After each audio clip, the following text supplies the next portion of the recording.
And for today's more general reading, I've got a similar layout to what you see normally, but I've got a little different meaning on some of the positions. We've got a problem, we've got a solution, and we've got a potential outcome or a likely outcome. Now, this may not seem like the most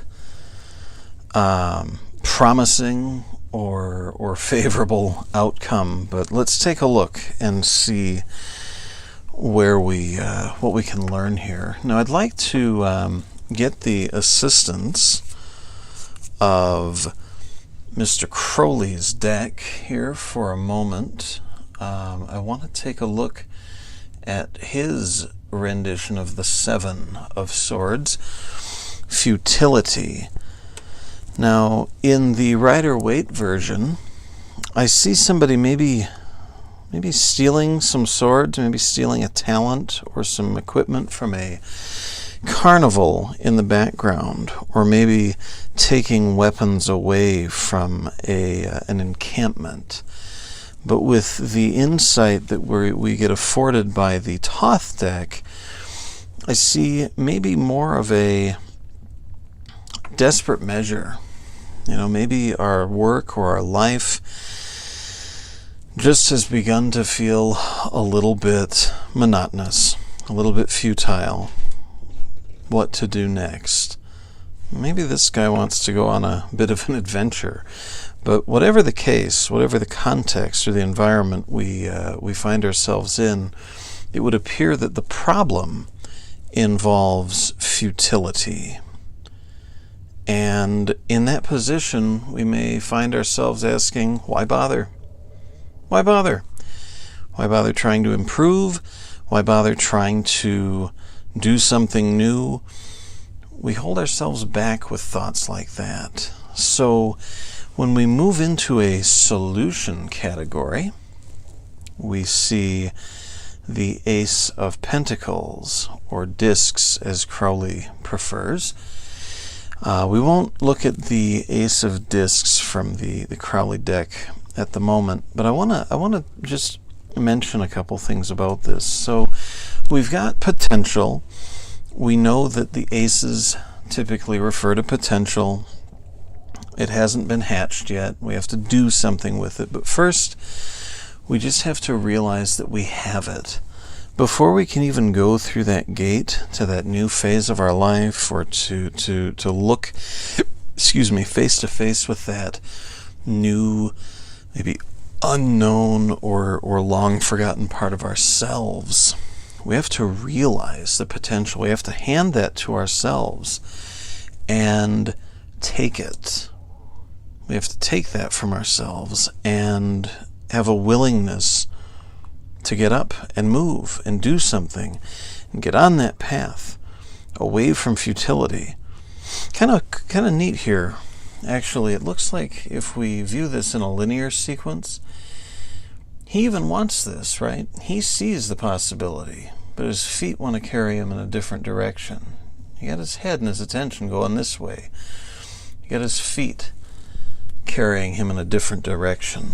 So what if we turn the body and start moving in this direction?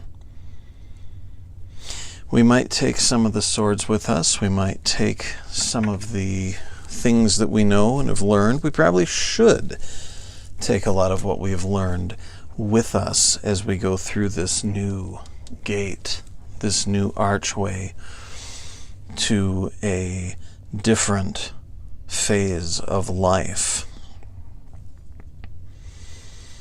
Give yourself permission.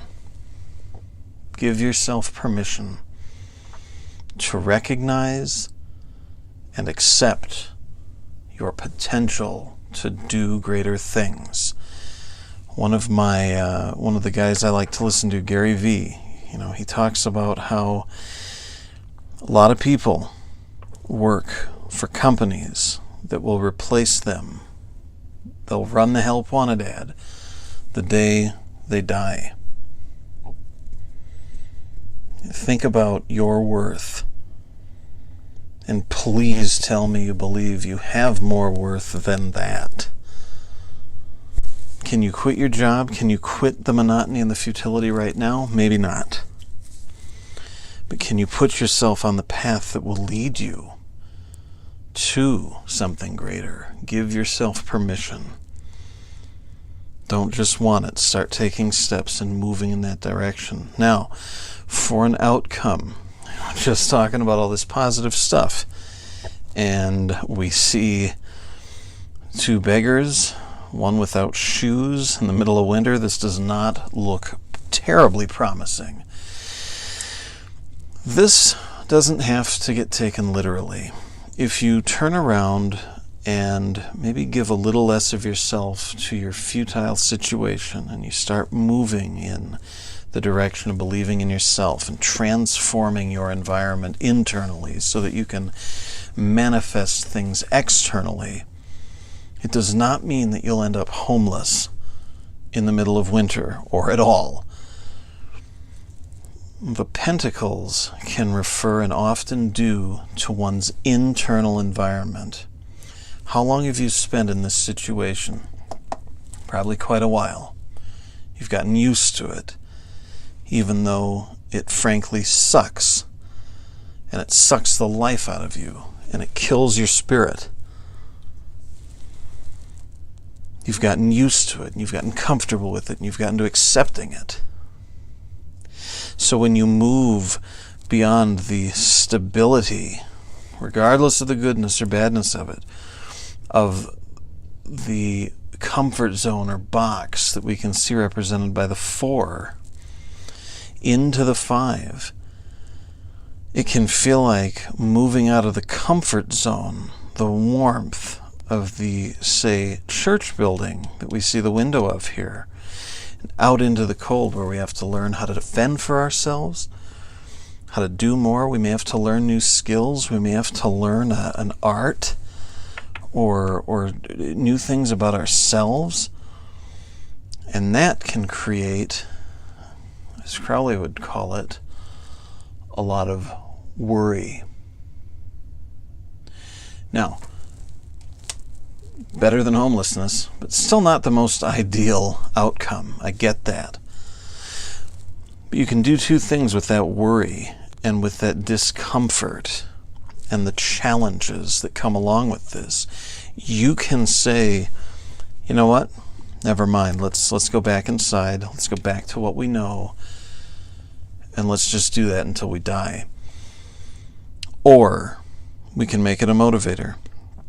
Hey, I've got a worry. I don't necessarily like having this worry. So let's see what we can do about it. What can I learn from it? How can I apply what I already know to that worry to keep me moving along? See, we can do a couple things. We don't have to quit. We don't have to give up. And we shouldn't. So to recap, we see ourselves in a futile, aimless, perhaps dead-end situation, relationship, work, whatever, educational program.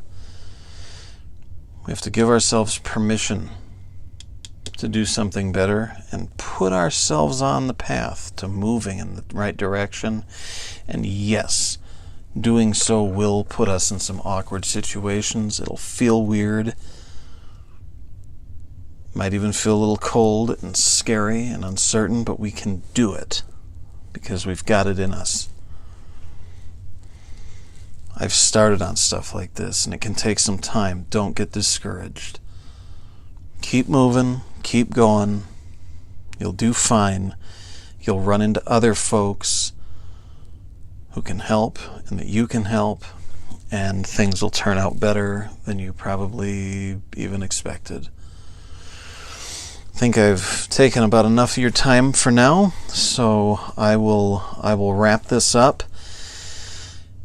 A few things to keep in mind: trying to update the channel more frequently. Subscribe, please, so that you get those regular updates. because the channel still doesn't get updated as much as I'd like it to, or as much as the Facebook and Instagram accounts that you see listed in the description. Check those out. Take a look at them. If you like them, follow them so that you can get updates every day throughout the day. And as always, I like conversation. It makes life interesting, so please feel free. Leave your thoughts, leave your comments, leave your questions, request a reading, get in contact with me, we'll talk. I love this stuff, and I hope you do too. Keep transforming, folks. Keep getting better every day, a little bit every day, and things will turn out just fine.